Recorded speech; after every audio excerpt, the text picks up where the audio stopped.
wanted to show this. Lori wanted to share this history with you, and I know you guys are. What better way to come together after that fierce spat than a little history love between the left and the right here? So tell us about this, Lori. What's going on here? It's just one of those, I think, misunderstood things about history, hidden history.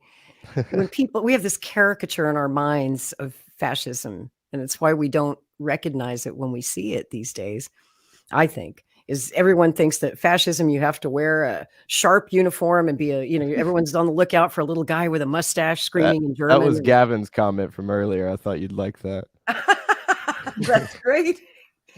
And so people think, well, it's not fascism if they don't hate Jews, right? Because fascists only hated Jews. And I'm sitting over here as a historian going, wait a minute. Does anybody read history? Not only did they hate Jews, they hated Poles. They hated Russians. They hated their own people, And most importantly, I think to this discussion was that they hated communists. They were driven, the Nazis in particular were driven by a fanatical hatred of communism. And so I did a whole thread about that because I don't think people understand. And I used actual Nazi propaganda. You can see it right there in their own posters from the 1930s. And some of these are just really sick. Yeah. And that really helped me sick. click too. I'm sure Caleb taught me that along with the million other things that I know. But I'll show you some more. why did they hate the communists so much? I never got taught that much in history class that the Nazis hated the communists. I just thought they hated Jews and freedom. Yeah, it was like a 1-2 punch almost, right? After World War I, you had this like attempted communist revolution, right? I mean, the Kaiser at the end of World War I, the Kaiser, he surrendered on the land, and then he went to the Navy and he told the German Navy, "Now go and die, do a last, attack, and you're all going to get killed." And the German Navy refused to go along with it. They rose up, they seized control of their ships, and then there was just like a revolution all throughout Germany. And, the Marxists had been a major party in Germany before the war. And so they, the Kaiser was forced to step down. Germany surrendered and the Marxist movement, and there was kind of an uprising. But then the debate was, what kind of constitution were they going to write? And the leaders of the reformist Social Democratic Party, they said, we are going to write a capitalist constitution. We're going to just, meet in Weimar, and we're going to make the Weimar Republic. Rosa Luxemburg and Karl Liebknecht, they said, no, we want to have socialism. So the Social Democrats teamed up with the right wing, teamed up with Britain and America, and they murdered Rosa Luxemburg, and they killed, and Bavaria, a region of Germany, declared itself a communist government for a while, the Bavarian Soviet Republic. And so the German, new government led by quote unquote socialists teamed up with the Americans, the British, and the French, and they overthrew and they invaded Bavaria and they killed a bunch of communists. And so after that, Germany had the Weimar Republic, which was run by socialists, social democrats. It was run by the squad, basically. It was run by the AOCs.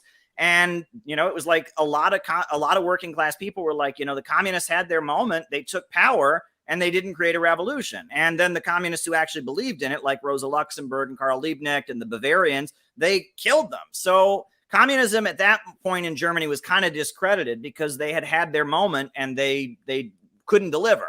But there was a communist party in Germany because Germany traded with Russia and because Marxism was popular. And the Communist Party kind of became the party of the poorest of the poor. But then the Social Democrats were the ones kind of running Germany, right? And they were very anti-communist, very opposed to the Soviet Union. But they were saying, we're going to have like quote unquote democratic socialism. They passed a law that like every major corporation had to have a member of a trade union on its board, got the worker cooperative stuff, all the same stuff, while they were telling the German people, but our main enemy is on the left. Our main enemy is those Russians and those Bolsheviks. And so it was like, first it was the Social Democrats came in there and there were massacres. May 1st, 1928, there was an armed parade. The communists, marched. They had an armed parade with guns, and the German government that was run by Social Democrats said you can't do that. And there was an armed battle in Berlin. And so there, the communists were quite popular, but it was the Social Democrats were the first group to heavily suppress the communists. And then fascism was like the second. It was like a 1-2 punch. The Social Democrats came first, the fake socialists. that are preaching against communism in the name of, well, we're democratic, we're egalitarian, we're not like you hardline ones. It was you had the squad first.